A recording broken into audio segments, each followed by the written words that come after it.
En réalité, ce cher Mr. Punch est d'abord un pourfendeur de l'hypocrisie. Cet horrible défaut qui ne caractérise pas seulement les hommes d'église ou les hommes politiques, mais qui nous concerne tous peu ou prou. C'est un défaut inhérent à la nature humaine. C'est peut-être le péché originel en tant que tel. Et justement, tel une sorte de héros vainqueur, il stigmatise tous ceux qui incarnent cette hypocrisie, cette dissimulation des sentiments, ce manque de sincérité. Et je crois que ce spectacle de Punch and Judy, il faut vraiment le considérer comme un mythe, comme quelque chose qui déploie tout un symbolisme et ne pas le voir simplement comme une plate réalité selon laquelle l'époux Punch brutaliserait sa pauvre femme Judy et son pauvre enfant, le baby, ainsi que tous les autres membres du cast. Non, je crois que là, il faut vraiment envisager, me semble-t-il, en tout cas c'est ce que je pense sincèrement au fur et à mesure de cette fréquentation, qu'il s'agit de symboles. Alors, effectivement, l'hypocrisie, on a vu dans la littérature anglaise plus particulièrement, elle est mise en cause. Je pense bien sûr à Shakespeare, mais Dickens, qui en a fait presque son sujet de prédilection, tous les romans de Dickens ont un ou plusieurs hypocrites, et que ce soit des hommes ou des femmes. Cette façon de trahir la vérité que Punch ne supporte pas finalement. Alors, justement, à partir de cette réflexion, il m'est venu l'idée d'une petite scène qui ne fait pas partie de la routine habituelle, mais justement, je suis heureux de pouvoir imaginer à partir des marionnettes de Christopher von der Kratz qui sont tellement expressives et tellement révélatrices aussi d'une période au cours de laquelle le spectacle de Punch était peut-être beaucoup plus sombre qu'il ne l'est aujourd'hui. Je veux parler de l'époque victorienne. Voilà, ce sont effectivement des... Voilà un Punch victorien, entre tous. Magnifique.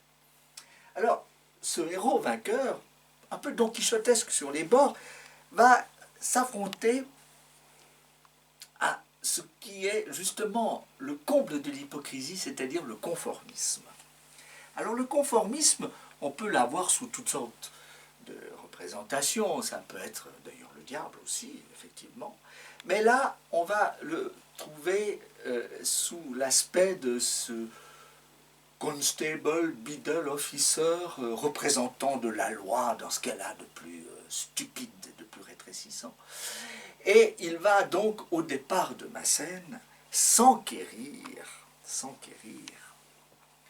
auprès de Judy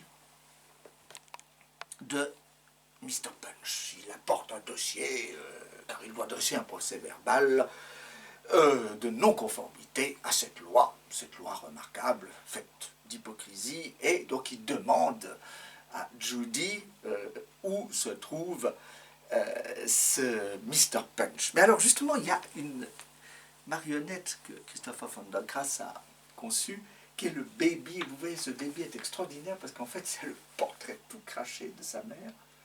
C'est sa mère en miniature, en quelque sorte. Et là, donc au début, il est avec sa mère, il gigote dans ses bras, et il y aura une scène assez amusante entre le représentant de la loi et le baby qui va demander à sa mère « Qui c'est ? Qui c'est ?»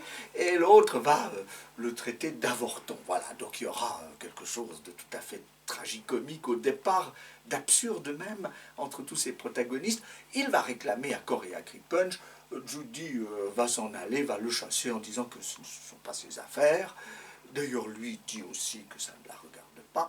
Et il attend que Mr. Punch réapparaisse. Ce que bien sûr Mr. Punch va faire, et on connaît la suite, elle est tout à fait classique, elle entre à nouveau dans le processus des routines.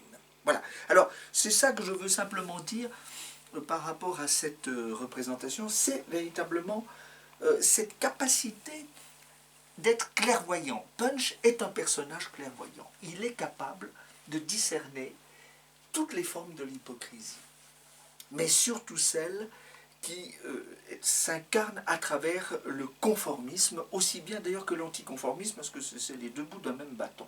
Lui n'est pas un anticonformiste, c'est un non-conformiste. Et c'est ça qui fait qu'il est aussi extraordinairement intéressant et attachant, et c'est pour ça que nous l'aimons entre tous. Voilà, et ici particulièrement, bien sûr, il est flamboyant, ce Mr. Punch, combattant de l'hypocrisie.